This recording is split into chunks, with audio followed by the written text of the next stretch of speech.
Tatay, talaga, tama si nanay, isa kang tunay na hanggal. Iyon ang mga huling salitang narinig ko mula sa aking anak na babae bago ko ibinaba ang telepono. Sa sumunod na ilang araw, nagpadala siya ng mga text at nag-iwan ng mga voice message, ngunit binura ko silang lahat matapos marinig ang unang ilang salita.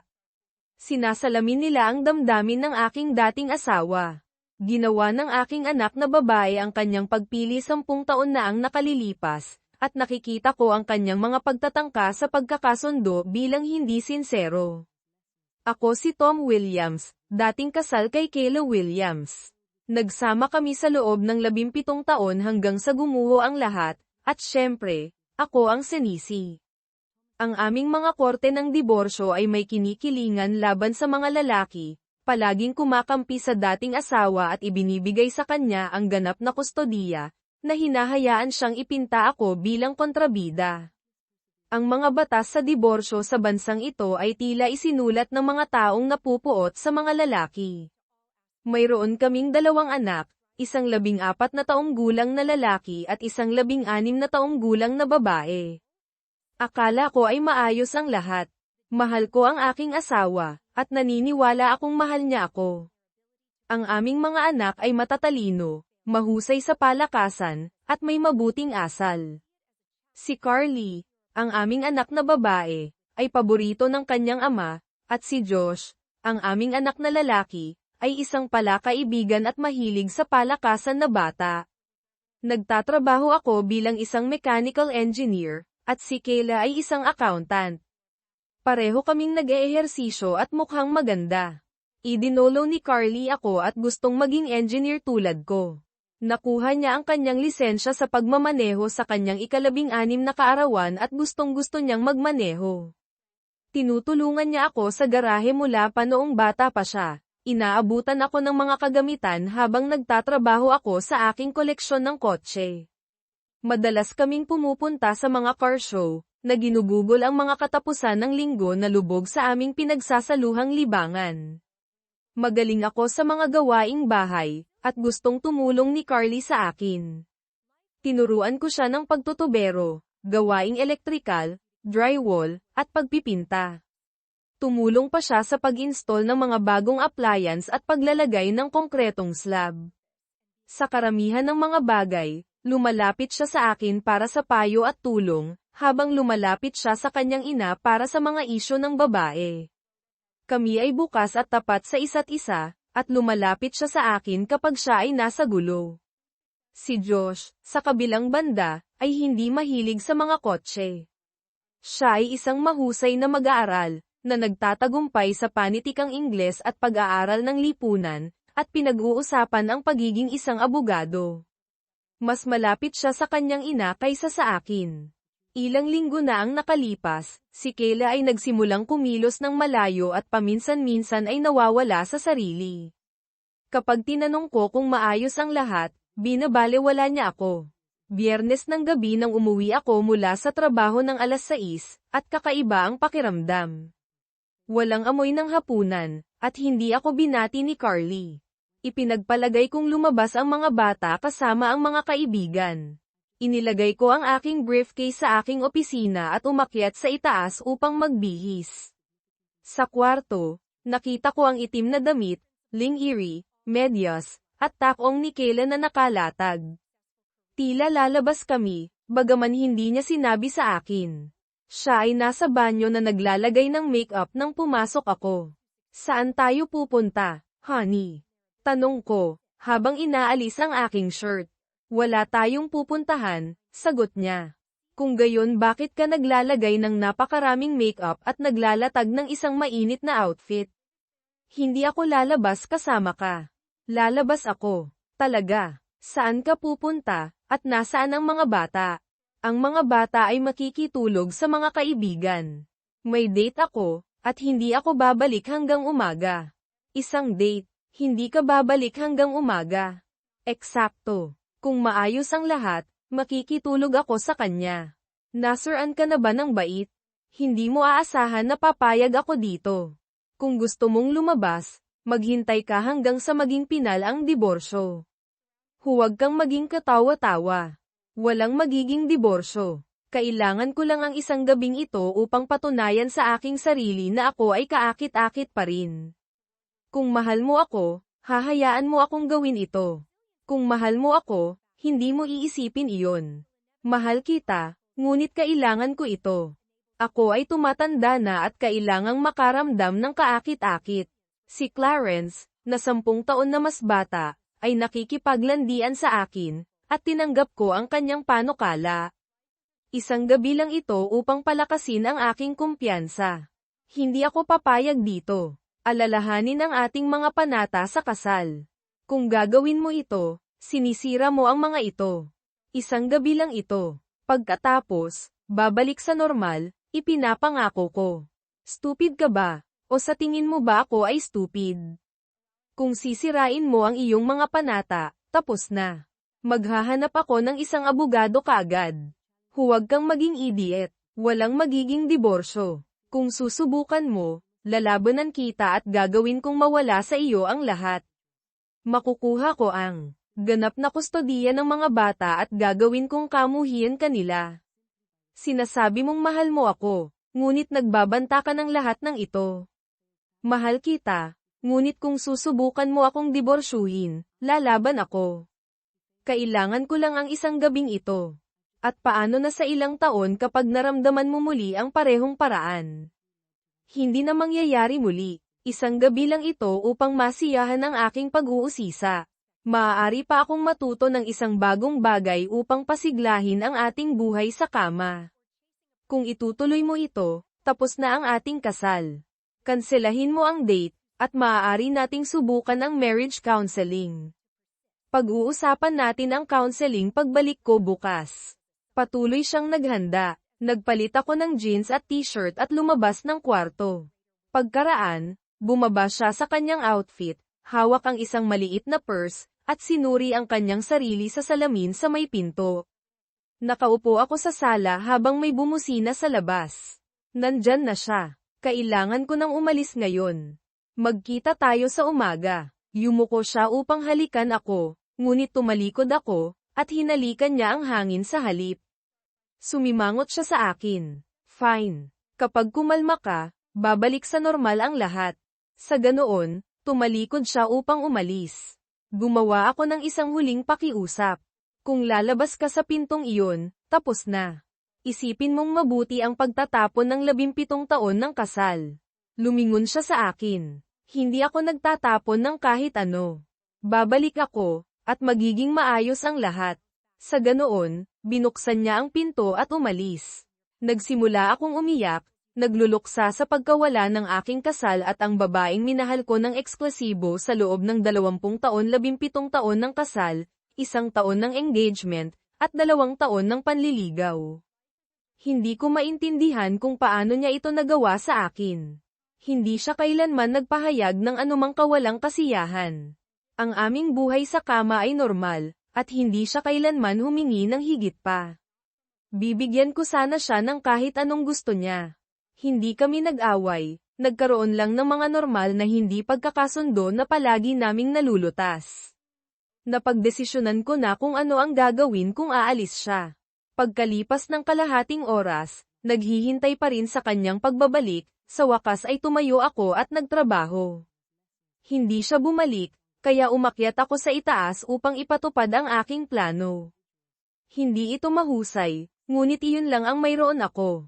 Ang aming bahay ay may 4 na kwarto, ang master bedroom, ang kwarto ni Carly, ang kwarto ni Josh, at isang malaking guest bedroom na may pribadong banyo. Lumipat ako sa guest room. Inabot ako ng 2 oras upang ilipat ang lahat. Alam ko ang mga batas sa diborsyo at ang aming no-fault state ay pinapaboran ang asawa, na nangangahulugang malamang na makukuha niya ang bahay, ang mga bata, alimony, at may iwan ako sa mga bayarin. Nakaayos sa aking bagong kwarto, pumunta ako sa aming home office at nag-login sa aming online banking. Ilang taon na ang nakalipas, nagbukas ako ng isang account sa aking pangalan upang bumili ng mga regalo para sa kanya nang hindi sinisira ang sorpresa. Ngayon, nagpasya akong gamitin ito ng iba. Inilipat ko ang kalahati ng aming checking at savings sa aking personal account. Pagkatapos, binayaran at kinansela ko ang lahat ng aming credit card at nag-issue ng mga bago sa aking pangalan. Ililipat ko ang aking mga direct deposit sa trabaho sa Lunes at tatawagan ang aming broker upang hatiin ang aming mga pamumuhunan. Matapos gawin ang makakaya ko, nagbuhos ako ng isang baso ng Jim Beam at natulog. Ito ay isang mahirap na gabi. Ang kama ay naramdaman na walang laman kung wala siya, at ang aking isip ay hindi tumigil sa pag-iisip. Patuloy kong iniisip kung ano ang maaari kong gawin ng iba. Dapat ko bang sinubukang pigilan siya? Kinumpronta ang lalaki gamit ang baseball bat o isang armas. Sulit ba ang pagkakulong? Bahagya akong nakatulog, nakakaidlip paminsan-minsan. Nang sumikat ang liwanag ng umaga sa bintana, bumangon ako, naligo, nag-ahit, at nagbihis. Bumaba ako, kumain ng agahan, at binasa ang pahayagan na may ilang tasa ng kape. Sa 9:00, bumalik si Kayla. Ako ay nasa aking opisina na tumitingin sa mga apartment na inuupahan. Nagsaliksik na ako ng mga abogado at nagtakda ng appointment para sa Lunes ng hapon. Magandang umaga, sweetheart. Umuwi na ako gaya ng ipinangako, masayang sabi niya habang pumapasok. Hindi ko siya pinansin. Ang aking galit ay lumalaki buong gabi at umaga. Napagtanto ko na hindi ko karapat-dapat ang kanyang kawalang galang, at walang anumang magagawa ko upang pigilan siya. Ito ay ang kanyang pagpili ng buo. Sinasabi ng mga tao na hindi mo maaaring pigilan ang pagmamahal sa isang tao bigla, ngunit maaari mong gawing puot ang pagmamahal na iyon. Ang puot ay mayroon pa ring emosyon, ang kawalang interes ang tunay na kabaligtaran ng pag-ibig. Sa umagang ito, ang aking pagmamahal sa kanya ay naging puot. Nakatuon ako sa kanyang kawalan ng paggalang, ang kanyang mga pagbabanta, at ang kanyang pagwawalang bahala sa aking damdamin. Honey, nasaan ka? Umuwi na ako, gaya ng sinabi ko. Tawag niya, habang hinahanap ako. Narito ka pala, sabi niya, nang makita ako sa aking opisina. Bumalik na ako, at ang mga bagay ay maaaring bumalik sa normal. Inabot niya upang yakapin at halikan ako. Itinulak ko siya pabalik. Ilayo mo ang iyong maruruming labi sa akin. Alam lang ng Diyos kung ano ang hinawakan mo. Nanlaki ang kanyang mga mata sa pagkabigla. Hindi ko pa siya nakakausap ng ganoon. Kailangan mong pumunta sa klinika at kumuha ng isang buong set ng STD test. Gusto kong makakita ng isang notarized na malinis na ulat. Ang kanyang ekspresyon ay nagbago mula sa pagkabigla sa galit. Pupunta ako sa ating kwarto upang magpahinga. Ako ay nagkaroon ng isang mahabang gabi. Sana ay kumalma ka na at maghingi ng tawad para sa iyong pagiging bastos. Hindi ko maiwasang mapangiti, na inaasahan ang kanyang reaksyon. Ano ba ang ginawa mo? Sigaw niya mula sa itaas. Nasaan ang iyong mga damit at toiletries? Bumalik siya sa aking opisina. Ang aking mga gamit ay eksaktong kung nasaan sila dapat. Ang iyong closet at mga drawer ay walang laman. Ang iyong panig ng dresser ay walang laman. Ang lahat ay nasa lugar nito. Ang aking mga damit ay maayos sa aking bagong closet at dresser sa kwarto. Sa iyong kwarto. Oo, lumipat ako sa labas ng iyong kwarto. Titira ako sa aking bagong kwarto hanggang sa makahanap ako ng isang apartment at lumipat. Nagpasya akong huwag munang banggitin ang finances, hayaan mo siyang alamin. Kumipot ang kanyang mga mata. Pag-uusapan natin ito mamaya. Bibigyan kita ng 1 linggo upang makabawi, pagkatapos ay ibabalik ko ang lahat sa normal. Hindi hanggang sa makakuha ako ng isang notarized na ulat na malaya ka sa lahat ng mga sakit, sabi ko, na bumalik sa computer. Nanatili ako sa aking opisina halos buong araw. Umuwi ng maaga ang mga bata, at nagtaka ako kung gaano katagal bago nila mapansin na may mali. Nakahanap ako ng ilang promising na apartment, pinunan ang mga form, at nagtakda ng mga viewing para sa Martes. Inilimbag ko ang aming mga financial statement para sa aking abogado sa Lunes, bagaman wala akong ilusyon tungkol sa pagbebenta ng bahay, Alam na ang halaga nito ay maaaring makatulong. Ginugol ko ang natitirang bahagi ng araw sa pagsasaliksik ng mga batas sa diborsyo sa aming estado. Alam ko na maloloko ako ngunit kailangang maunawaan kung gaano kalala. Daddy, handa na ang hapunan, sabi ni Carly, sumisilip sa pinto. Okay, sweetie, salamat. Sinalubong ako ni Kayla sa kusina na may isang maningning na ngiti. Sinusubukang i-liquidate ako sa kabaitan at ipakita sa akin kung ano ang mawawala sa akin. Nagbihis siya, nag-ayos ng kanyang buhok, at gumugol ng maraming oras sa pagluluto ng aking paboritong pagkain. Inalok niya ako ng isang baso ng alak at yumuko upang halikan ako. Lumayo ako, nakikita ang sakit sa kanyang mga mata.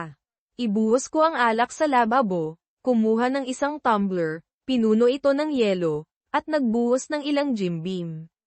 Napansin ito ng mga bata habang sama-sama ako sa kanila sa mesa, na binabalewala si Kayla. Ang hapunan ay tense. Pinanatili ko ang mga bata na nag-uusap, ngunit malinaw na kami ay nasa gulo. Hindi ako kumain, ipinasa ko lang ang mga pinggan sa paligid at sumimsim ng aking inumin. Tatay, hindi ka ba kakain? Sa wakas ay tanong ni Josh. Hindi. Walang gana, sagot ko. Matapos ang pinaka-awkward na hapunan kailanman, pinuno ko ang aking baso at bumalik sa aking opisina. Hindi ako tumulong sa pagliligpit ng mesa. Pagkalipas ng kalahating oras, pinatay ko ang aking computer, kinuha ang aking mga susi ng truck, at umalis para sa isang tahimik na hapunan sa restaurant. Pagkaraan, uminom ako ng ilang inumin sa isang bar. Nang umuwi ako ng gabi, gumawa ako ng sapat na ingay na isinasara ang aking pinto ng kwarto upang marinig ni Kayla. Nilock ko ito at kinabitan ng isang silya sa ilalim ng hawakan. Sinubukan niyang papagbuksan ako sa loob ng halos 5 minuto bago sumuko. Kinaumagahan, bumangon ako ng maaga, nagpasyang araw ng soccer iyon. Mayroong 3 laro, at binalak kong panoorin silang lahat. May mga gawaing dapat gawin, ngunit hindi ko sila pinansin. Hindi na ako titira dito ng matagal, kaya kaya na ni Kayla. Matapos halos ubusin ang aking kape, nagsimula akong gumawa ng omelette. Natatapos ko na nang pumasok si Carly sa kusina. Hi, sweetie, gusto mo ng omelette? Tanong ko. Sure, tatay, salamat. Kinuha niya ang kanyang juice at umupo sa mesa. Pumasok si Josh ilang minuto pagkaraan, at sinabi ko sa kanya na gagawin ko ang kanyang omelette pagkatapos. Kumain si Carly habang niluluto ko ang kay Josh nang marinig ko si Kayla sa hallway. Ibuhos ko ang huling tasa ng kape at pinatay ang kettle. Pumasok siya, kumuha ng isang tasa mula sa cupboard, at nakita ang walang laman na pot. Hindi mo ako maiiwan ng isang tasa? Tanong niya. Nandyan ang pot, alam mo kung paano gawin ito. Huwag na lang. Kaya, gumagawa ka ng scrambled eggs. Ginawa ko na. Huwag kang mag-atubiling gawin ang iyong sarili, sagot ko, habang inaabot ang plato ni Josh. Pagkatapos, lumabas ako ng kusina. Malapit sa tanghali, ako ay nasa sala na nanonood ng laro. Nagdala si Kayla ng isang plato ng pagkain at isang beer, na inilagay ang mga ito sa coffee table. Dinalhan kita ng tanghalian at isang beer para hindi ka makaligtaan ng anuman sa laro, masayang sabi niya. Nang hindi tumitingin sa kanya, sinipa ko ang plato at bote sa sahig. Nanatili siyang nakatayo sa pagkabigla. Sa panahon ng isang commercial, pumunta ako sa kusina para sa isang beer. Oo, sayang iyon, ngunit hindi ako umiinom ng anumang dinala niya sa akin. Hindi ako naglinis. Dinala niya ito, kaya kaya niyang maglinis. Kailangan nating pag-usapan ito, Tom, simula ni Kayla. Tumahimik ka, nagsisimula na ang laro, sagot ko. Kailangan mong ayusin ang iyong ugali. Napansin na ng mga bata. Mapapansin nila kapag lumipat na ako. Hindi ka lilipat, at walang magiging diborsyo, iginiit niya, habang naglalakad palayo. Bandang tanghali, pumasok sina Carly at Josh ng sabay at umupo na nakaharap sa akin. Tatay, ano ang nangyayari sa inyo ni nanay? Tanong ni Carly. Ang nanay at ako ay nagdidiborsyo. Wala itong kinalaman sa inyo. Mahal namin kayong pareho, sa pagitan lang namin ito. Pero bakit? Tanong ni Josh. Dahil gumawa siya ng isang bagay na hindi ko matanggap, kahit na matapos kong sabihin sa kanya kung ano ang aking nararamdaman, ginawa pa rin niya ito. Hindi siya nagsisisi. Ibig mong sabihin ang kanyang date noong Biyernes ng gabi? Tanong ni Carly. Alam mo iyon. Nagulat ako. Oo, sinabi ni nanay sa amin na hindi ka masaya tungkol dito. Kaya alam mo na niloko niya ako. Hindi niya ginawa, sabi ni Josh. Sinabi niya sa iyo ang tungkol dito, kaya hindi iyon panloloko. Hindi siya nanliligaw ng palihim, at minsan lang iyon. Oo, tatay, dagdag ni Carly. Sinabi niya kung talagang mahal mo siya. Hahayaan mo siyang gawin iyon sa gabing iyon at magpatuloy. Talaga, kung mahal niya ako, hindi niya iisipin ang pakikipagtalik sa iba. Come on, tatay, minsan lang iyon, at ipinangako niyang hindi na niya gagawin muli. Gumawa siya ng isang panata sa akin 17 taon na ang nakalilipas sa harap ng Diyos at ng aming mga pamilya na talikuran ang lahat ng iba pa hanggang sa paghiwalayin kami ng kamatayan. Kung masisira niya ang panata na iyon, paano ko mapagkakatiwalaan ang kanyang mga pribadong pangako? Ngunit nanumpakan na naroroon para sa kanya sa mabuti at masamang panahon, sabi ni Josh. Tama iyan, ngunit sinira niya ang kanyang panata, na pinalaya ako sa akin. Hindi namin maintindihan kung bakit mo sisirain ang pamilya dahil sa isang gabi, sabi ni Carly. Bakit ako sinisisi para sa ginawa niya? Hindi siya aalis. Gusto niyang magpatuloy. Ikaw ang aalis at gumagawa ng isang malaking deal tungkol dito, iginiit ni Carly. Pagkatapos niyon, hindi bumuti ang mga bagay. Sinubukan kong ipaliwanag ang aking posisyon, ngunit hindi sila nakinig. Nakumbinsi ni Kayla ang mga bata na ginawa ni nanay kung ano ang kailangan niyang maging masaya, at hindi sila sapat na mahal ni tatay upang mapaunlakan siya. Naniniwala silang winawasak ng aking ego ang pamilya. Nakita nila ito bilang isang gabi sa loob ng 20 taon, hindi gaanong mahalaga kumpara sa 7,305 na gabi na magkasama. Nang mapagtanto nilang hindi ko tatanggapin ang kanilang paninindigan, umalis sila, at pinanood ko ang natitirang bahagi ng laro ng payapa. Habang inihahanda ang hapunan, isa pang paboritong pagkain ko, hindi ko ito pinansin at pinanood ang post-game show. Pumasok si Josh at sinabing handa na ang hapunan. Kinuha ko ang aking mga susi at tumungo palabas. Saan ka pupunta? Handa na ang hapunan, tanong ni Josh. Pupunta ako sa sports bar upang panoorin ang laro. Kumain doon, sagot ko. Pero inayos ni nanay. Babalik ako pagkatapos ng laro. Ang sports bar ay may isang mahusay na burger at may pampalasa na fries.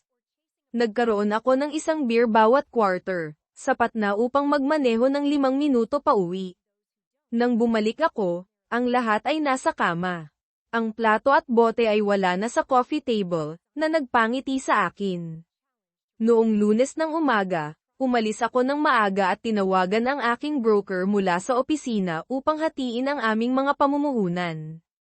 Nagbukas ako ng isang bagong account at inilipat ang kalahati ng aming mga pamumuhunan dito. Pagkatapos, na-update ko ang aking mga talaan ng HR, tinatanggal si Kayla mula sa aking retirement account at itinala sina Carly at Josh bilang mga tagapagmana. Na-update ko rin ang aking direct deposit sa aking bagong account. Ipinabatid ko sa aking boss ang tungkol sa diborsyo at nangangailangan ng oras. Siya ay suportado. Kinumpirma ng aking abogado na ang kustodiya ay nakasalalay sa kagustuhan ng mga bata, na hindi mukhang promising batay sa aming pag-uusap. Ginugol ko ang Lunes ng gabi sa sports bar na nanunood ng football na kumakain ng tacos. Hindi ko pinansin ang mga text at tawag mula kay Kayla ngunit sinabi kay Carly kung nasaan ako. Hindi siya masaya. Nang umuwi ako, lahat sila ay nagbigay sa akin ng mga maruming tingin. Pumunta ako sa aking opisina, at sa oras na matutulog ako, ang lahat ay natutulog. Tuesday morning, I left early before anyone else was up. Work was fine, and I took the day off to look at apartments. I found a nice 2-bedroom place, put down a deposit, and planned to move in on Saturday. I bought a couch, table, and chairs from a thrift store to be delivered Saturday afternoon. I decided to take my current bed and home office items with me. Martes ng umaga, umalis ako ng maaga bago pa man magising ang iba. Ayos naman ang trabaho, at nag-leave ako para tumingin ng mga apartment. Nakakita ako ng magandang 2-bedroom place, nagbayad ng deposito, at nagplanong lumipat sa Sabado. Bumili ako ng sofa, mesa, at mga upuan sa thrift store para ihatid sa Sabado ng hapon. Nagdesisyon akong isama ang kasalukuyan kong kama at mga gamit sa home office.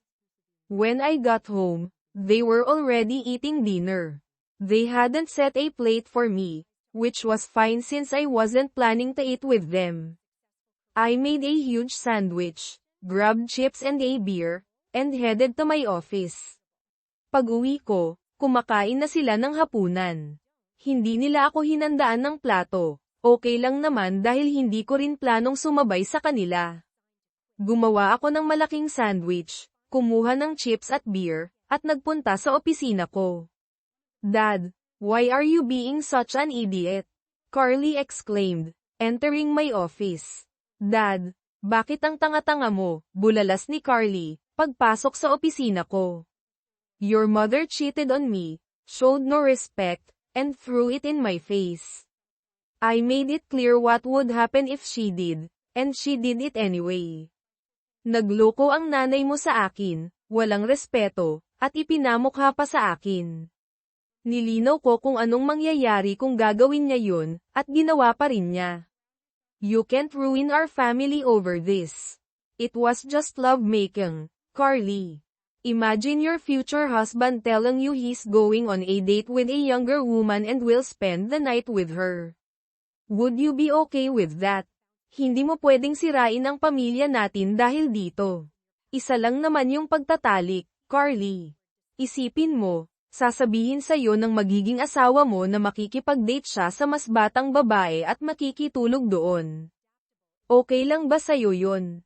I wouldn't like it, but if it was only once and he promised to come back, I'd hope I loved him enough to get over it.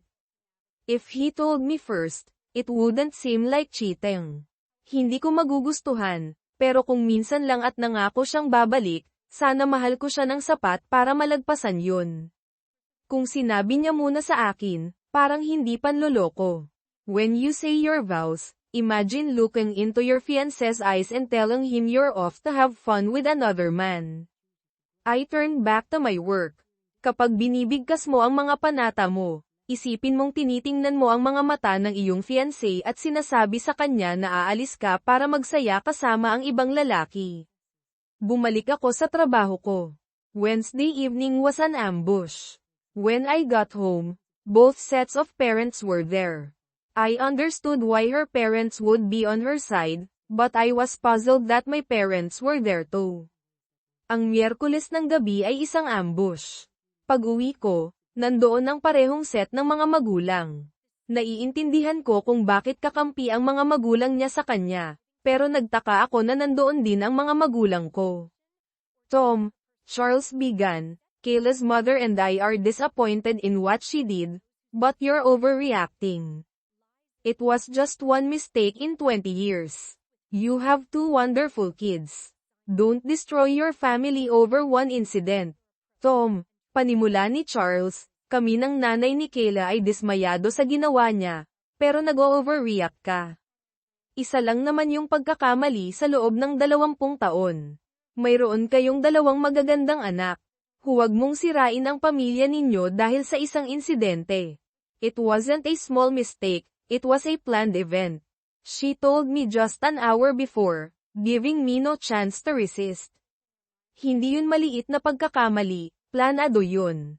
Sinabi niya sa akin 1 oras lang bago yun mangyari, kaya wala akong pagkakataong tumutol. Son, Mom intervened, she didn't cheat. She told you first. Anak, Sabat ni Mom, hindi siya nagloko. Sinabi niya muna sa'yo. She didn't ask, she just told me.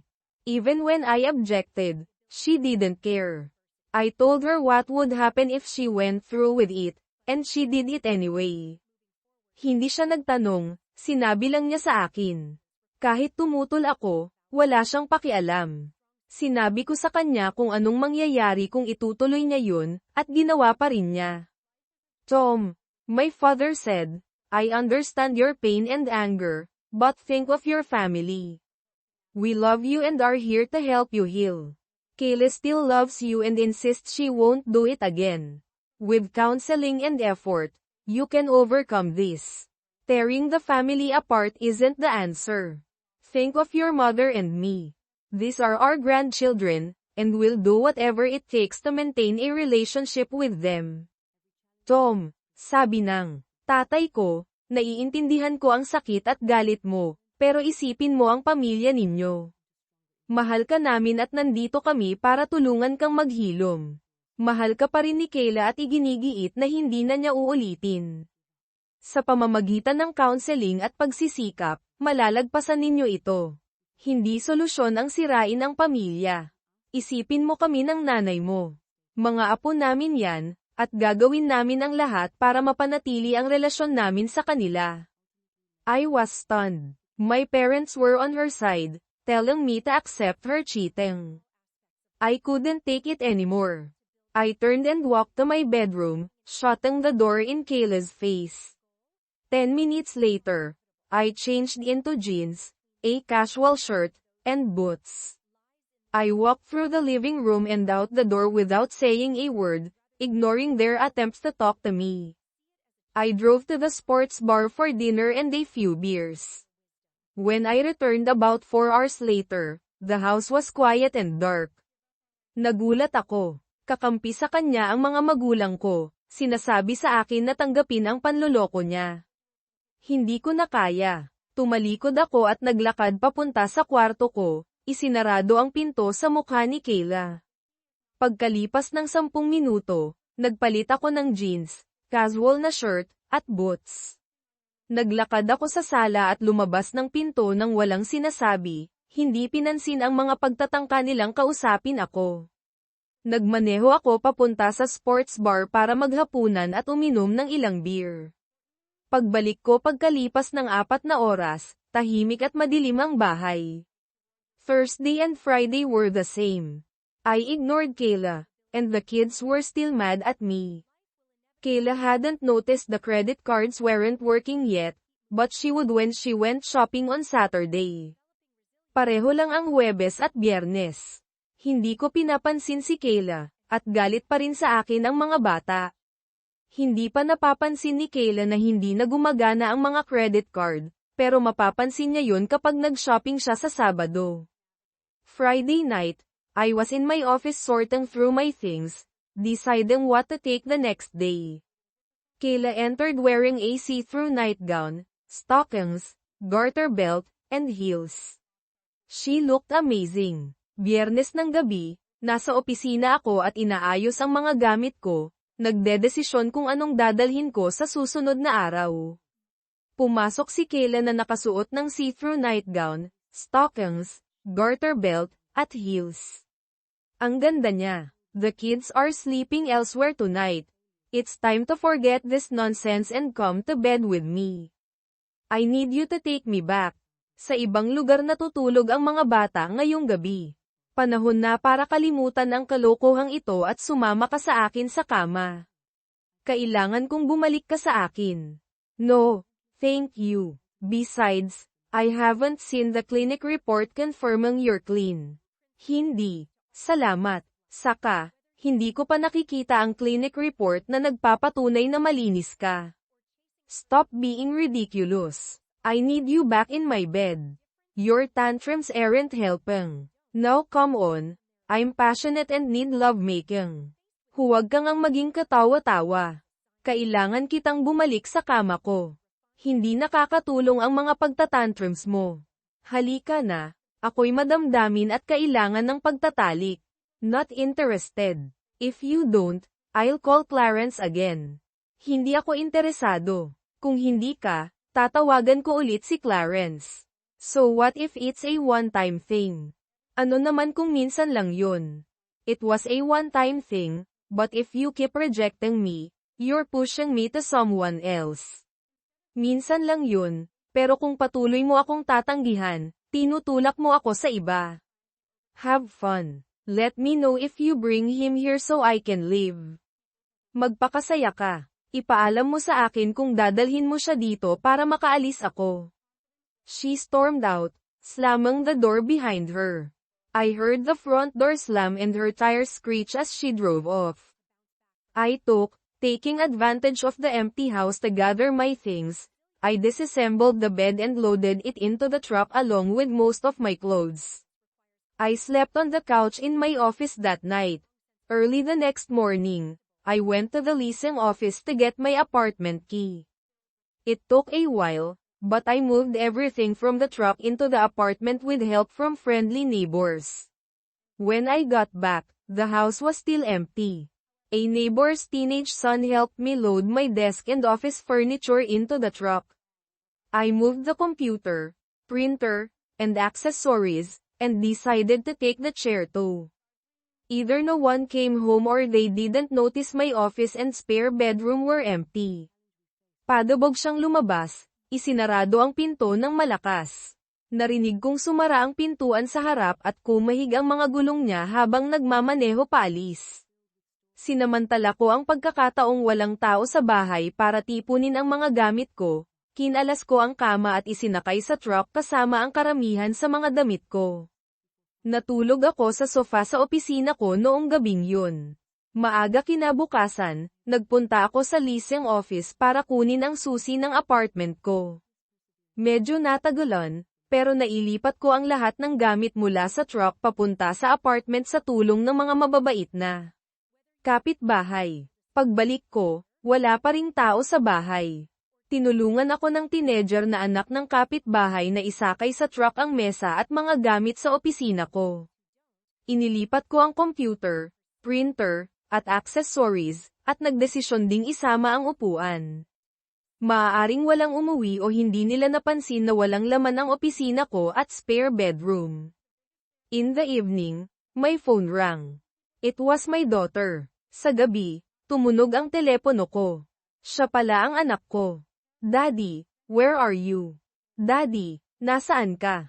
I'm home, honey. Nasa bahay ako, anak. No, you're not. Your office is empty, the bed and dresser are gone from the spare bedroom, and your chair isn't in the living room. Plus, your truck is gone. Hindi, wala ka. Walang laman ang opisina mo, wala na ang kama at dresser sa spare bedroom, at wala ang upuan mo sa sala. Saka, wala na ang truck mo. You're right, I'm not there. I've moved into an apartment. Maybe after the divorce, I'll buy a house, but this will do for now. Tama ka, wala ako doon.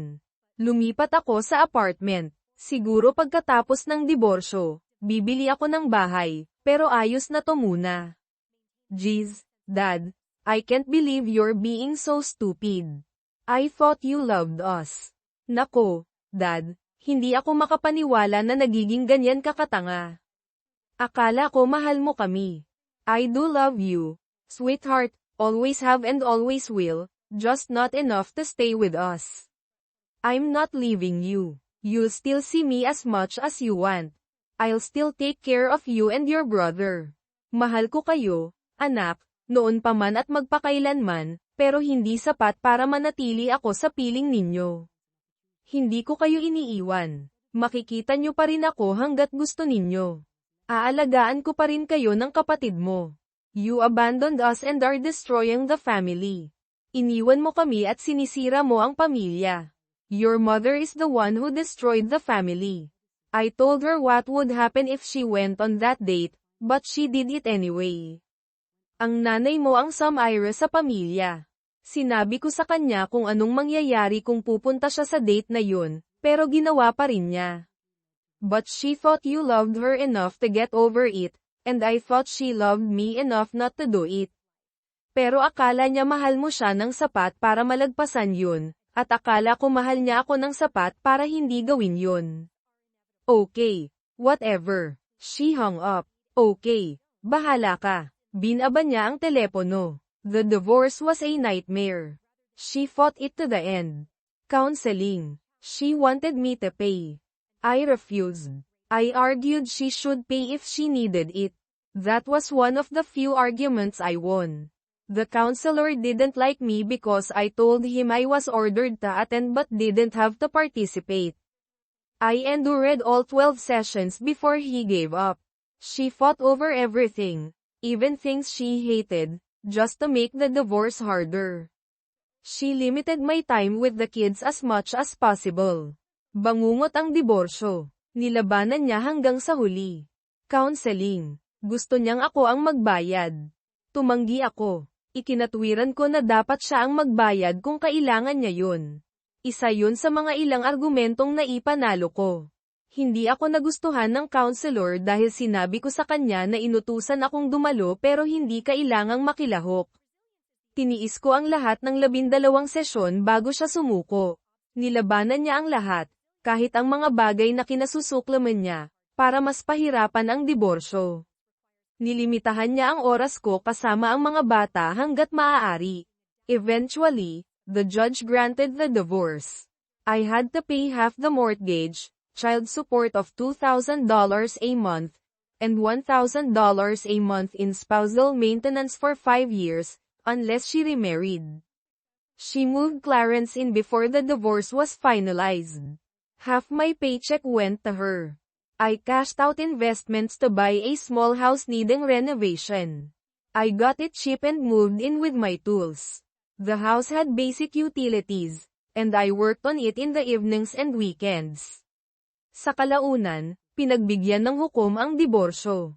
Kailangan kong bayaran ang kalahati ng mortgage, child support na $2,000 kada buwan, at $1,000 kada buwan bilang spousal maintenance sa loob ng 5 taon, maliban kung magpakasal siyang muli. Pinatirahan niya si Clarence bago pa man maging pinal ang diborsyo. Kalahati ng paycheck ko napunta sa kanya. Nag-cash out ako ng mga investment para bumili ng maliit na bahay na kailangang i-renovate. Nakamura ako at lumipat doon kasama ang mga gamit ko. Mayroon ang bahay ng mga basic utilities, at nagtrabaho ako doon tuwing gabi at weekends. Visitation was a disaster. Kayla did everything to prevent it. The kids were always busy or away on my weekends. They had activities or tests on Wednesdays. When I did see them, they treated me with hostility and blamed me for everything. Kayla had turned them against me. I sent gifts, cards, and letters for birthdays and Christmas, but they were returned unopened.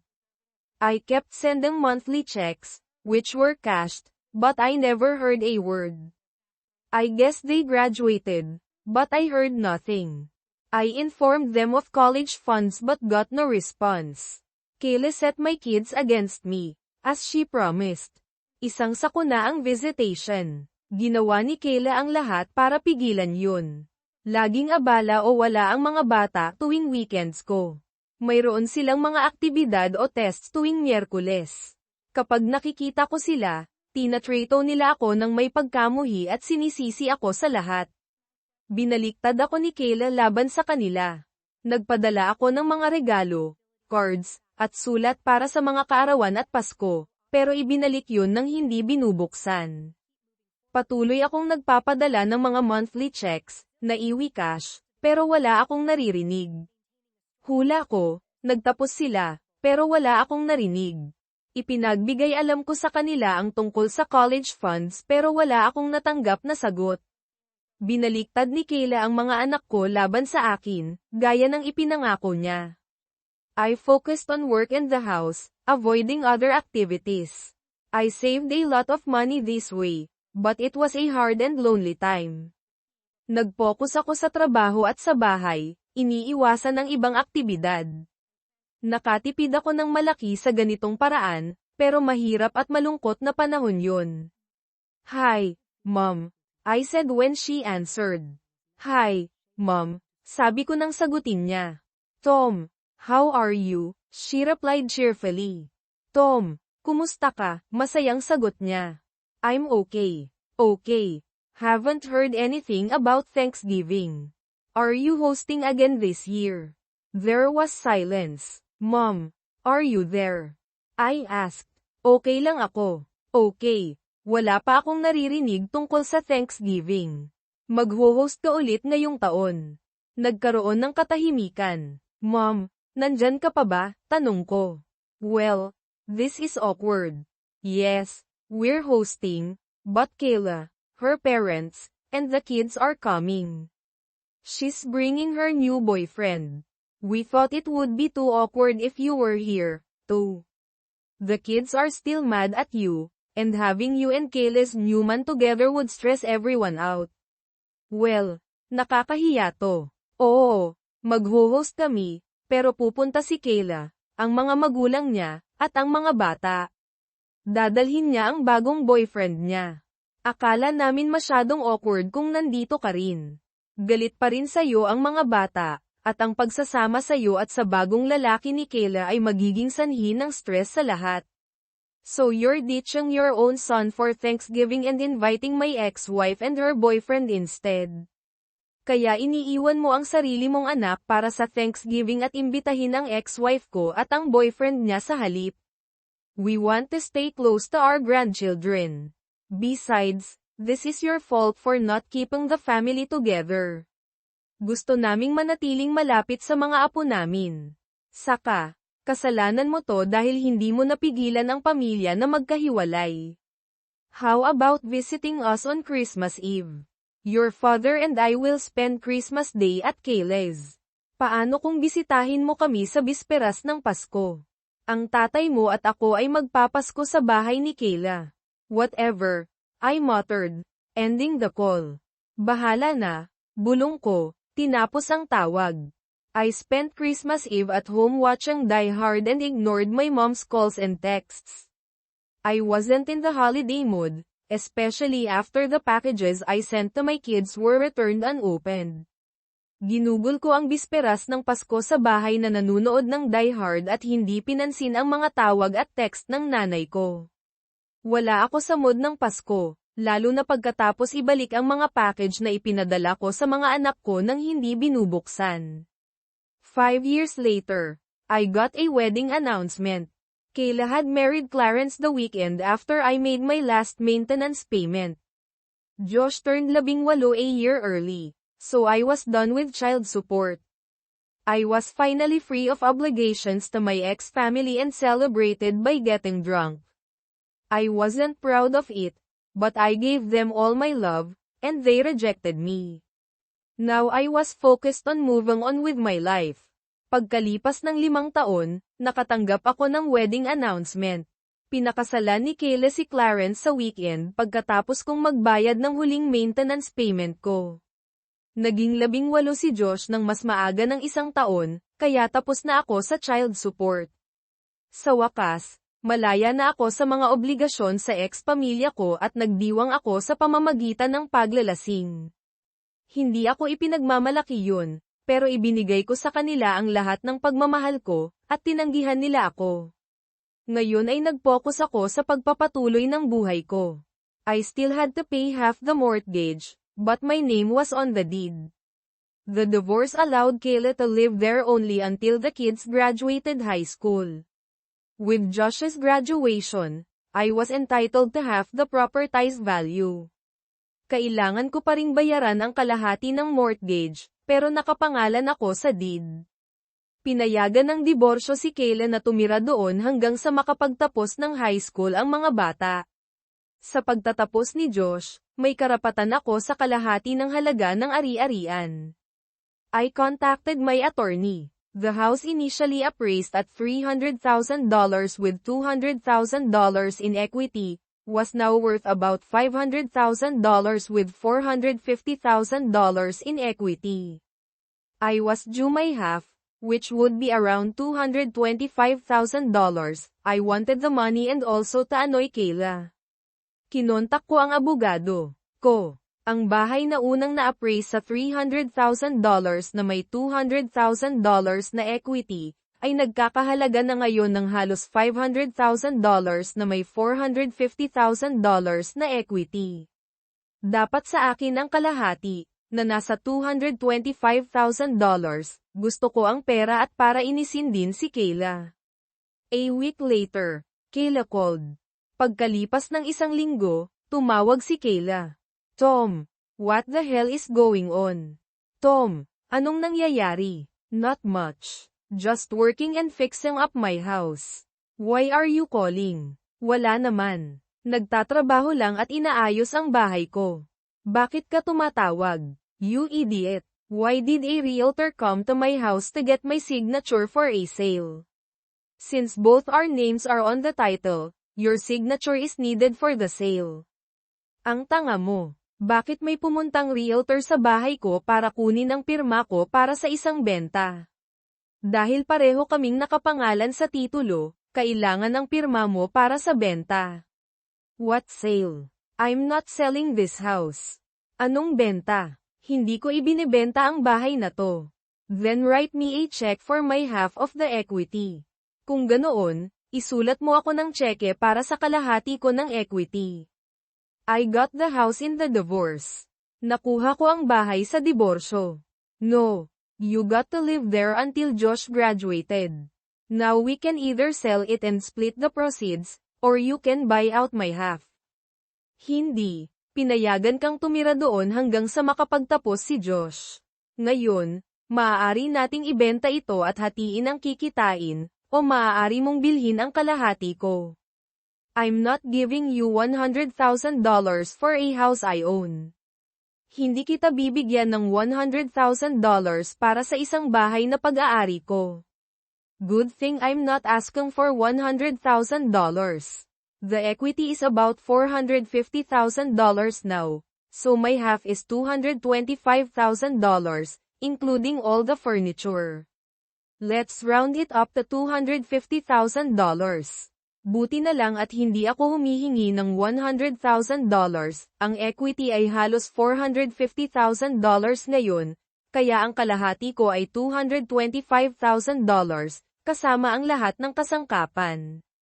I round up natin sa $250,000. You're crazy. I'm not giving you a dime, she shouted, hanging up. Baliw ka. Wala akong ibibigay sa'yo kahit isang kasing, sigaw niya, binaba ang telepono. Yes, I laughed when she hung up. Yes, my lawyer got his cut, but it was worth it to see her face when the judge ruled in my favor a couple of months later. The judge even made her pay her legal fees in mine for bringing a case that should have been settled out of court. The house appraised higher than I expected, including the furniture's value. I got $275,000. They bought me out, mostly using Clarence's money, which later got him in trouble. Oo, tumawa ako nang ibaba niya ang telepono. Oo, nakakuha ang abogado ko ng kanyang cut, pero sulit na makita ang mukha niya nang nagdesisyon ang hukom pabor sa akin pagkalipas ng ilang buwan. Pinagbayad pa nga ng hukom sa kanya ang mga legal fees niya sa akin dahil sa pagdadala ng kaso na dapat sanay naayos sa labas ng korte. Ang bahay ay na-appraise ng mas mataas kaysa sa inaasahan ko, kasama ang halaga ng mga kasangkapan. Nakakuha ako ng $275,000, binili nila ako, karamihan ay gamit ang pera ni Clarence, na kalaunan ay nagdulot sa kanya ng problema. I fixed up my house and built a decent-sized shop behind it. I bought a 1,972 Chevy pickup in bad shape, mainly for the chassis. Over the last year, I took it apart, cleaned it, and repainted it. When the bodywork was done, I worked on the running gear, rebuilding the rear differential and installing a Borg-Warner T10 4-speed manual transmission. I had fun with the engine, a 427 big block which I found online and had shipped. I took it apart, sent it to a machine shop for modifications, and added a supercharger. I polished the aluminum and chromed the valve covers, making it shine. The first time I drove it, I almost wrecked it.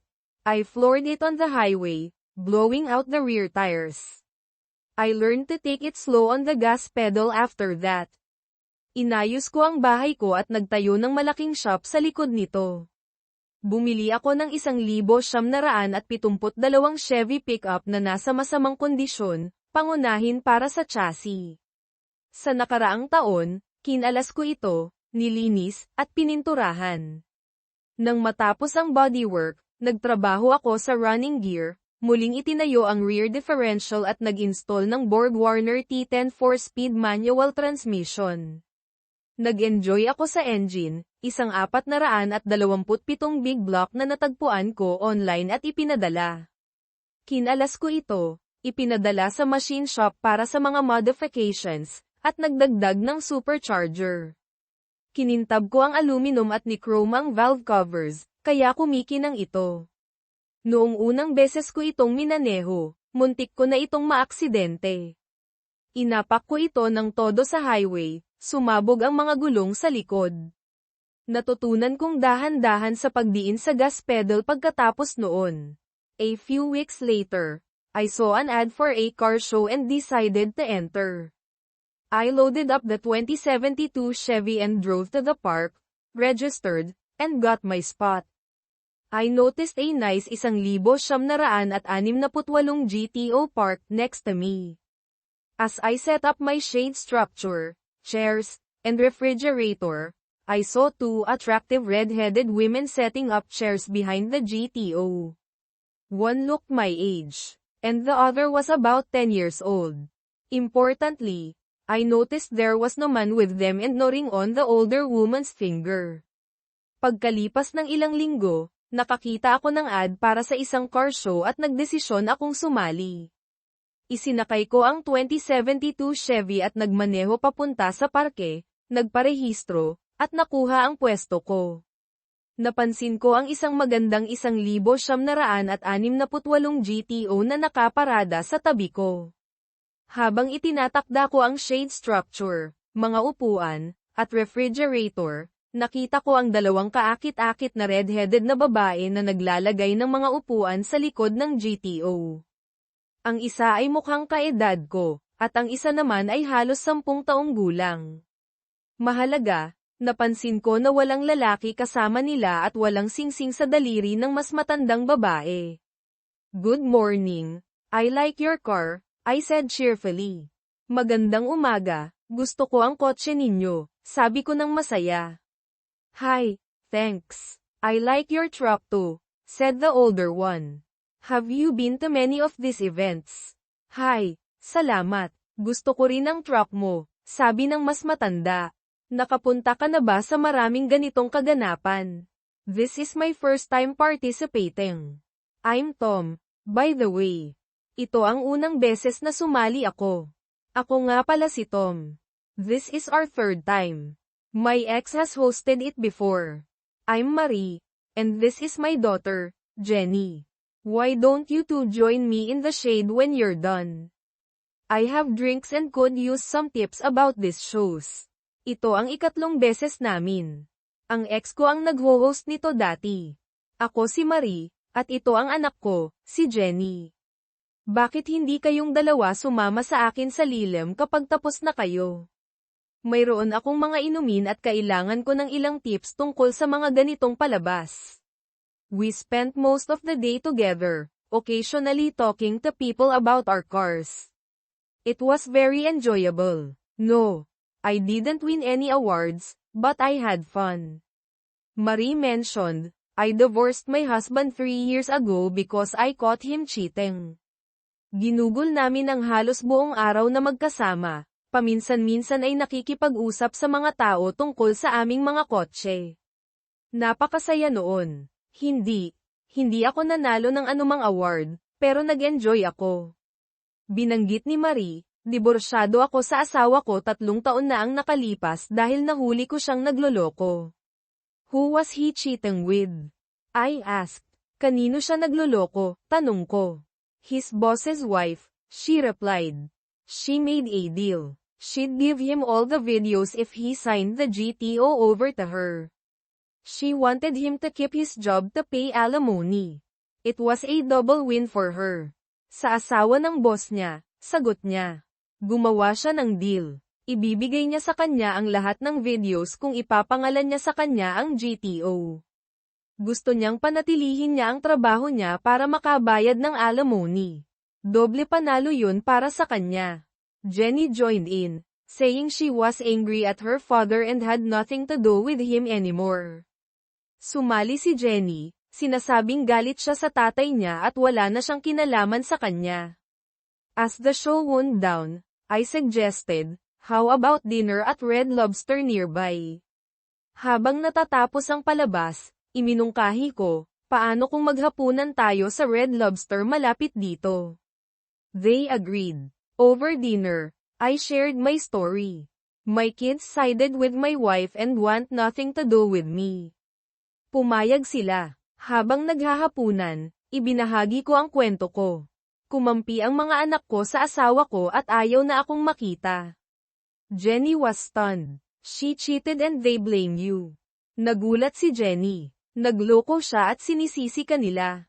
Yes, she turned them against me, I said.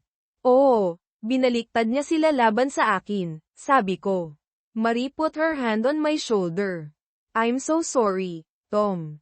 You don't deserve this. Ipinatong ni Marie ang kamay niya sa balikat ko.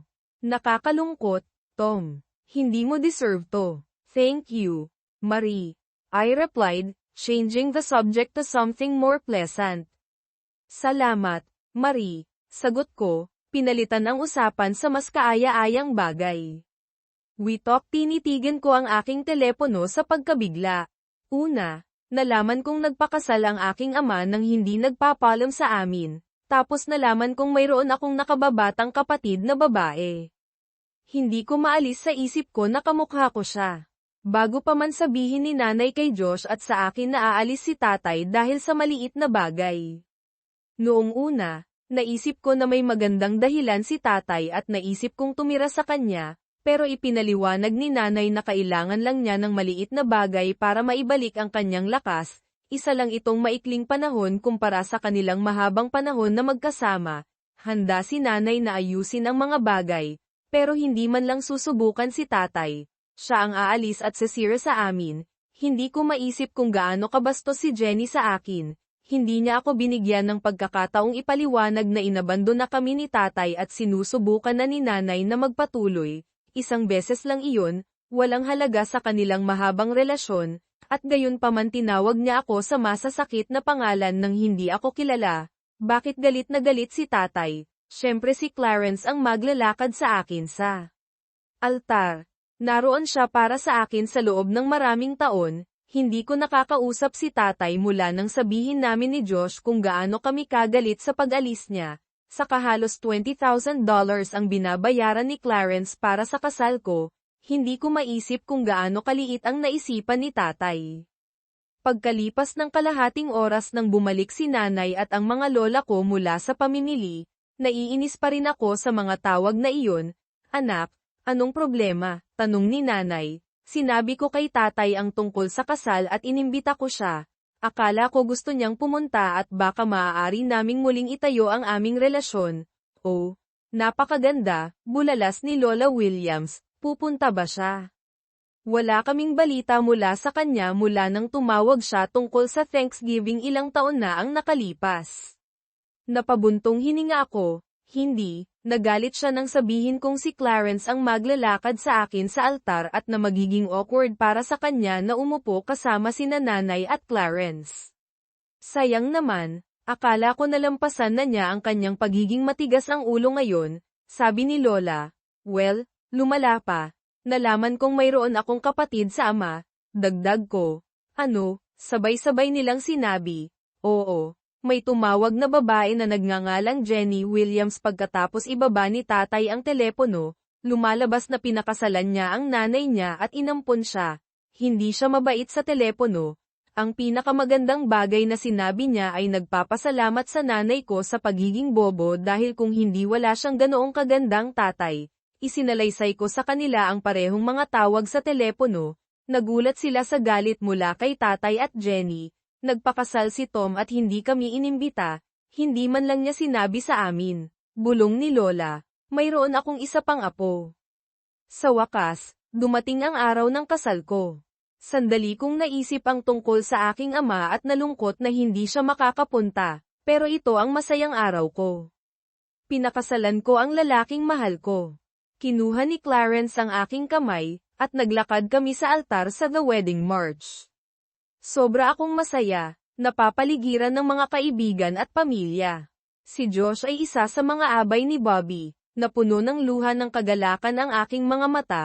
Ngumiti si Bobby sa akin mula sa altar at tiningnan ako ni nanay ng may pagmamalaki. Itinaas ni Clarence ang aking belo, hinalikan ako sa pisngi at sinabing, "Congratulations baby girl." Ibinigay niya ako kay Bobby. Nang tanungin ng pari kung sino ang nagbibigay sa nobyang ito, sumagot si Clarence na, ang kanyang ina at ako. Medyo kakaiba ang pakiramdam pero hindi ko maintindihan kung bakit. Habang nagsisimula ang seremonya inulit ko ang aking mga panata na magsasama sa hirap at ginhawa, sa sakit at kalusugan, sa mabuti at masamang panahon. Hindi ko kayang magpatuloy. Naalala ko ang mga salita ni Jenny at naisip ko si Bobby kasama ang ibang babae. Tapos siya bilang isang broken man kung ako'y nagloko. Naiintindihan ko na ngayon. Sabi ko, nag-alala si Bobby. Gaman ang pakiramdam ko at ngumiti ako. Naiintindihan ko na sa wakas. Sabi ko kay Bobby, napakaganda, Carly, pero ano ang napagtanto mo? Lahat, sagot ko. Tapos sumeryoso, Bobby, mahal mo ba talaga ako? Siyempre mahal kita. Paano mo na itanong iyan? Kailangan kong magtanong dahil hindi kita kayang pakasalan ngayon. Nagulat ang mga tao. Magpapakasal pa rin tayo. Hindi lang ngayon. Mali ito at kailangan kong itama. Gusto ko lang magpakasal ng isang beses para sa buong buhay. Baby, anong problema? Bobby, mahal kita. Papakasalan kita. Pero kailangan kong magpaliwanag at itama ang mga bagay muna. Muling mag-schedule tayo at planuhin ang ating kasal. Hindi mo ako iiwan sa altar, di ba? Hindi. Dapat kang sumama sa akin. Lahat. Paumanhin. Pero hindi natin ito magagawa ngayon. Hindi tayo nagkakansela. Nagpapaliban lang. Ipapaalam namin sa inyo ang bagong petsa. Kung ayaw ninyong pumunta, naiintindihan namin. Pero isipin ang kwento na ikukwento ninyo, handa na ang reception hall, bayad na ang lahat, kaya tamasahin ninyo ang pagkain, inumin at sayawan, sasagutin ni Clarence ang bayarin. Kinuha ko ang kamay ni Bobby at bumalik sa altar at huminto para makipag-usap sa videographer. Nakunan niya ang lahat at ibinigay sa akin ang kopya ng video. Pumirma ako ng authorization form para i-post ito sa YouTube na umaasang magva-viral. Tumakbo kami ni Bobby sa parking lot, nagmaneho siya ng kanyang sasakyan na may mga bag namin sa trunk, binalak naming ilipat ang mga ito sa limo pero sumakay na lang kami sa kanyang sasakyan. Alam kong magugustuhan ni tatay si Bobby lalo na kapag umungal ang 440 cylinder engine ng kanyang 1,969 na Challenger. Hindi ito GM pero isa pa rin itong halimaw. Saan tayo pupunta? Tanong niya habang mabilis kaming lumabas ng parking lot, head west sa 156. Ilalagay ko ang address sa Waze, sagot ko habang ginagamit ang aking telepono, hindi mahirap hanapin. Alam ko ang bayang tinitirhan niya at isang mabilisang paghahanap sa mga talaan ng real estate ang nagbigay sa akin ng address, mga 2 oras siya ang layo. Sana nasa bahay siya pagdating namin. Hindi kami huminto para magpalit ng damit. Nasa misyon ako at ayaw kong magsayang ng oras. Hindi karaniwan na buksan ang iyong pintuan sa isang babae na nakasuot ng damit pangkasal at isang lalaki na nakasuot ng tux. Kung ikaw ay isang pari sa isang simbahan, maaaring mangyari iyon paminsan-minsan. Pero hindi ako pari at hindi rin ako nakatira sa isang simbahan. Ang mas malaking sorpresa ay ang pagkilala sa aking anak na babae na naglinaw na ayaw niya akong makita ngayon. Araw ng kanyang kasal kaya bakit siya narito sa halip na sa reception ng simbahan o sa kanyang honeymoon? Daddy, maaari ba kitang makausap sandali? Tanong niya ng mahina. Nabigla pa rin ako. Humakbang ako at pinapasok sila, kumikilos patungo sa sala kung saan naroon sina Marie at Jenny. Nagulat sila, "Oh Carly, ito ang aking asawang si Marie at ang aming anak na si Jenny." "Jenny Marie, ito si Carly. Pasensya na pero hindi ko alam, sino ang lalaking kasama niya." "Oh, Dad, ito si Bobby Jensen." Ipinakilala ni Carly, "Bobby, ito ang tatay ko, si Tom Williams, ang kanyang asawa, si Marie, at ang fiancé ng kapatid ko, si Jenny." Sabi ko, naguguluhan, "Akala ko kakasal mo lang kanina. Iyon ang kailangan kong pag-usapan sa iyo. Hindi ko ito magagawa ngayon. Hindi ako maaaring magpakasal maliban kung ay lalakad ako ni Daddy sa altar." "Daddy, naiintindihan ko na sa wakas. Tama ka, humihingi ako ng paumanhin sa pagsisi sa iyo. Si Nanay ang sumuko sa atin, hindi ikaw. Humihingi ako ng paumanhin sa lahat ng sinabi at ginawa ko. Hindi mo nararapat ang alinman doon. Bata at tanga ako at nakinig sa mga maling tao. Patawarin mo ako at hayaan mo akong bumalik sa iyong buhay. Gusto ko talagang pakasalan si Bobby, pero kailangan kong ilakad mo ako sa altar.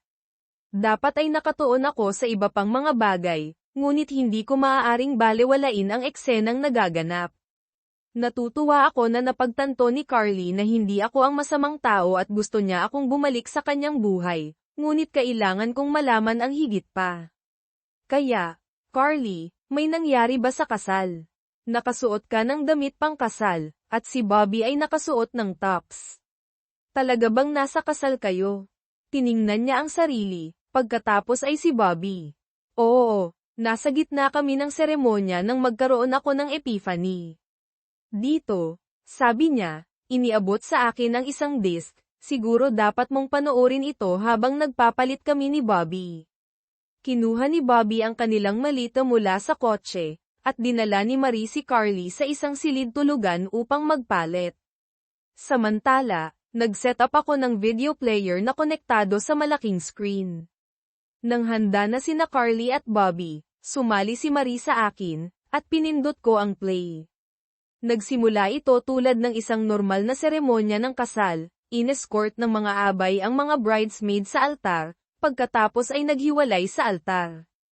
Pumasok si Bobby kasama ang pari, pagkatapos ay ang ring bearer at flower girl.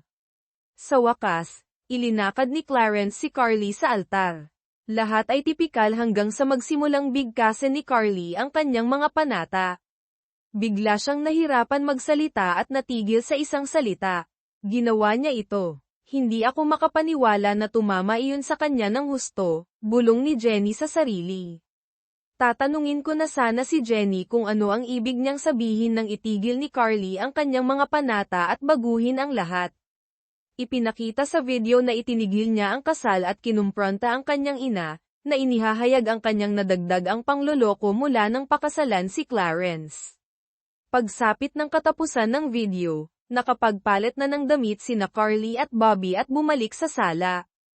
Hindi ko kayang ituloy. Sa pagtingin sa mga mata ni Bobby, napagtanto ko kung gaano kasakit sa kanya kung gagawin ko sa kanya ang ginawa ni Nanay sa iyo. Naiintindihan ko na sa wakas kung ano ang ibig sabihin ng pagtalikod sa lahat ng iba, at nakita ko kung paano sinira ni Nanay ang panatang iyon. Hinamak ka niya, at hinamak kita sa pamamagitan ng hindi pagbibigay sa iyo ng lugar ng karangalan na nararapat sa iyo. Napagtanto ko na kung gusto kong magkaroon ng kahulugan ang aking mga panata, kailangan kong ilakad mo ako sa altar, hindi sina Nanay at Clarence. Ngumiti si Carly at tumingin kay Jenny. Kailangan ko ang aking nakababatang kapatid na babae bilang isang bridesmaid. Ginaisang ako ng iyong mga salita. Paano ako makapagpapakasal nang wala ka sa tabi ko?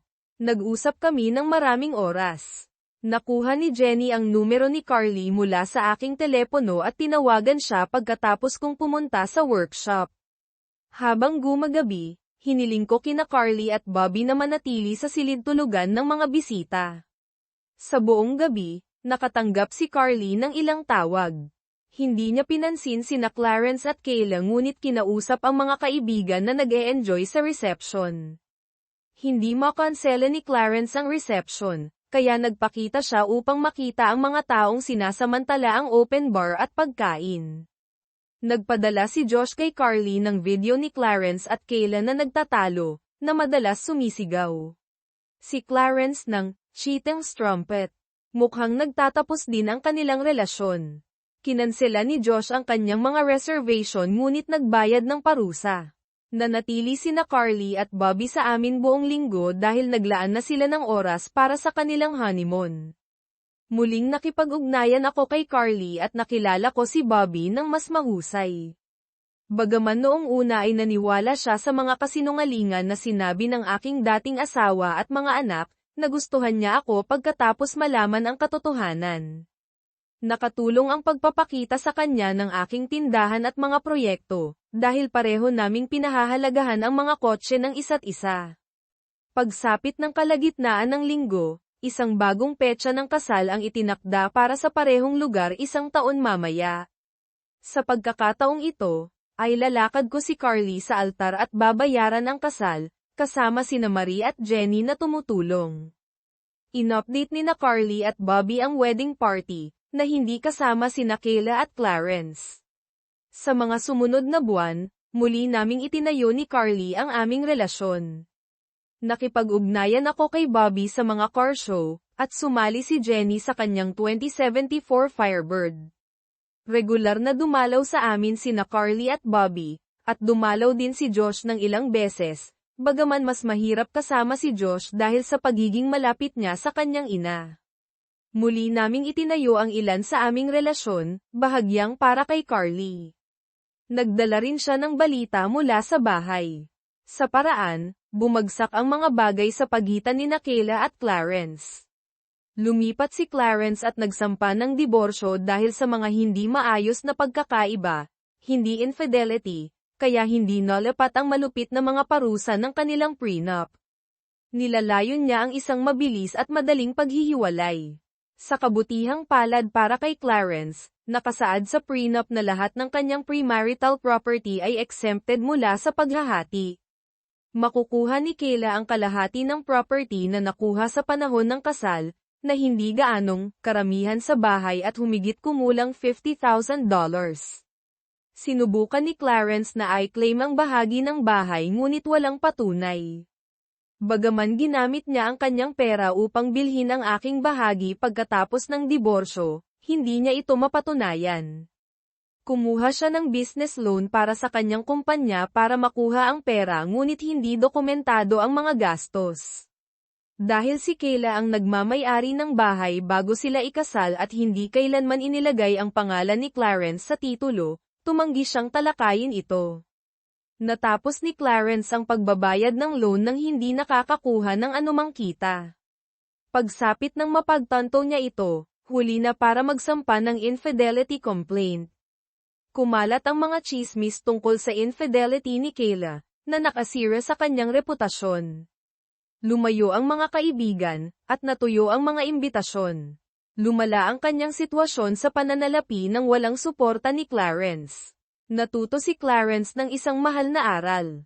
Nawalan siya ng daan-daang libo sa pagbili ng kalahati ko ng bahay, isa pang $28,000 sa kasal, at kinailangan niyang bayaran si Kayla ng $50,000 sa diborsyo. Hinarap din niya ang kahihiyan. Sinabi ni Kayla sa lahat na maliit ang kanyang ari at hindi alam kung paano ito gamitin. Ipinakalat niya ang chismis na tumanggi siyang mag-oral sex sa kanya. Sinira nito ang kanyang buhay panlipunan, na ginawang isang recluse. Handa na, Daddy? Tanong ng aking pinakamatandang anak na babae. Walang ama ang handang palayain ang kanyang mga anak na babae, ngunit ikinararangal kong gawin ito para sa iyo, sagot ko. Bumukas ang mga pintuan, napuno ng musika ang simbahan, at buong pagmamalaki kong ilinakad ang aking anak na babae sa altar. Sinulyapan ko ang ikaapat na hilera kung saan nakaupo ang aking dating asawa at pagkatapos ay sa harap na hilera kung saan nakaupo ang aking asawa, si Marie. Pagkatapos ibigay ang aking anak na babae, bumulong ako, mahal kita, baby, hinalikan siya sa pisngi, at ibinigay siya kay Bobby. Sumali ako kay Marie sa harap na hilera. Halos sumigaw si Carly, upang magsama sa hirap at ginhawa, sa sakit at kalusugan, sa mabuti at masamang panahon. Nang may maliwanag ng ngiti, tinapos niya ang kanyang mga panata. Maganda ang seremonya, at malakas ang palakpakan ng maghalikan sila. Sa reception, napansin ko si Kayla na nakaupo sa gilid, malungkot at umiinom mula sa open bar. Hindi imbitado si Clarence. Tapos na ang aking mga tungkulin. Ilinakad ko ang aking anak na babae sa altar, nagbigay ng toast, sumayaw ng father-daughter dance, at pagkatapos ay sumayaw kasama ang aking asawa. Umupo ako sa tabi ni Marie at pinanood ang aking bunso na sumayaw kasama ang isa sa maraming lalaki na nag-aagawan para sa kanyang atensyon. Maaari ko bang hilingin sa iyong asawa para sa sayaw na ito? Narinig ko ang isang pamilyar na boses na nagtanong. Lumingon kami ng aking asawa, si Marie, upang harapin ang aking dating asawa. Tumitig si Marie sandali bago tumugon, ibalik mo lang siya kung saan mo siya natagpuan. Tiningnan niya ako. Nagkakatiwala ako sa iyo, ngunit hindi sa kanya. Dinala ko si Kayla sa sahig habang nagsisimula ang isang mabagal na kanta. Pinanatili ko ang aking distansya at sinubukang huwag siyang hilahin malapit. Pagkatapos ng ilang sandali, nagsalita siya. Dapat ay ibinigay mo sa akin ang isang gabi na iyon. Dapat ay kinalimutan natin ang tungkol dito at nagpatuloy. Dapat ay tayo lang ngayong gabi. Hindi ka dapat umalis noong gabing iyon. Dapat ay alam mo na hindi ko tatanggapin ang pangloloko mo sa akin, gaano man karaming beses mo itong ginawa. Hindi ako nagloko. Sinabi ko sa iyo bago ko ito ginawa. Hindi ako nagpalihim. Kung sinabi mo sa akin o hindi ay walang kaugnayan. Ang katotohanan ay, nakipagtalik ka sa ibang tao. Bukod, sinabi ko sa iyo na huwag itong gawin, ngunit ginawa mo pa rin. Hindi ko kailanman ginasto ito. Gusto ko lang ng isang gabi, at pagkatapos ay maaari tayong magsama magpakailanman. Alam mo na ikaw lang ang lalaking minahal ko. Hindi ko siya minahal. Hindi rin ganoon kaganda ang sex. Kung gayon bakit mo siya pinakasalan? Dahil diniborsyo mo ako. Hindi ko siya mahal, ngunit ayaw kong mag-isa. Akala ko ay mamahalin ko siya, ngunit hindi ko malampasan ang tungkol sa iyo. Ginawa ko ang mga karumal-dumal na bagay dahil galit ako na umalis ka. Mahal pa rin kita. Ngunit hindi mo ako kakausapin pagkatapos ng gabing iyon. Napagtanto ko na ikaw lang ang kailangan ko. Kaya bakit mo siya niloko? Dahil hindi siya magaling sa kama. Hindi siya makikinig sa payo, hindi siya bababa sa akin, at huminto ako sa pagbibigay sa kanya ng fellatio nang hindi ko na kaya pa. Nakakita ako ng ibang mga lalaki na makakapagbigay sa akin ng kasiyahan. Hindi ko alam na alam ni Carly. Hindi ko akalaing iiwan niya ako ng ganoon. Naaawa ako sa iyo. Nagkaroon tayo ng magandang kasal, ngunit sinira mo ito para sa isang gabi ng katamtamang sex. Sa palagay ko ay walang pagkakataon, tumawa ako. Kahit na hindi ako kasal ngayon, sinira mo ang anumang posibilidad na magkabalikan tayo sa pamamagitan ng pagtalikod sa atin ng ating mga anak. Masaya akong kasal ngayon kasama ang isa pang anak na babae na mahal ko. Ang pinakamagandang maiaalok ko ay ang maging sibil sa mga kaganapan kasama ang ating mga anak at apo. Sa kabutihang palad, natapos ang kanta. Hindi ko na siya kinausap muli noong gabing iyon. Hindi niya kayang bayaran ang mortgage, kaya ibinenta niya ang bahay at lumipat sa isang maliit na apartment. Ang mga nalikom sa pagbebenta ay sapat na para siya mabuhay kung maingat siya. Paminsan-minsan siyang nakipag-date ngunit hindi na nagkaroon ng seryosong relasyon. Natapos ding mag-isa si Clarence. Nagkaroon sina Carly at Bobby ng isang mahaba at mapagmahal na kasal na may 3 anak, 2 lalaki at 1 babae. Nagpakasal si Josh sa isang mabait na babae, at nagkaroon sila ng 2 anak na babae. Sa pagkakaalam ko, wala ni isa sa kanila ang nanloko sa kanilang asawa. Iniisip ng ilang tao na dapat ay naghiganti ako kina Kayla at Clarence, ngunit pinili kong magpatuloy at mabuhay ng maayos sa aking buhay. Ang pinakamagandang paghihiganti ay ang mabuhay ng maayos, at hinayaan kong harapin ng karma ang iba pa. Hindi nasunog sina Clarence at Kayla, ngunit hindi sila nakatakas ng walang pinsala. Wala akong kinalaman sa kanilang pagbagsak, ngunit maganda pa rin ang pakiramdam ko. Kasama ko ang aking asawa, anak na babae, at 2 pang anak sa aking buhay. Napapaligiran ako ng mga taong nagmamahal sa akin at may magandang buhay. Handa na, Daddy, tanong ng aking anak na babae.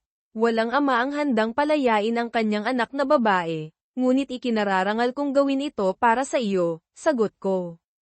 Bumukas ang mga pintuan, napuno ng musika ang simbahan, at buong pagmamalaki kong ilinakad ang aking anak na babae sa altar. Nakangiti ang aking asawa mula sa kanyang lugar ng karangalan sa harap na hilera. Sumali ako sa kanya pagkatapos gampanan ang huling mahalagang tungkuling ito para sa aking anak na babae. Huwag kang mag-alala, Dad. Gagawin ko ito ng tama, tiniyak sa akin ni Jenny.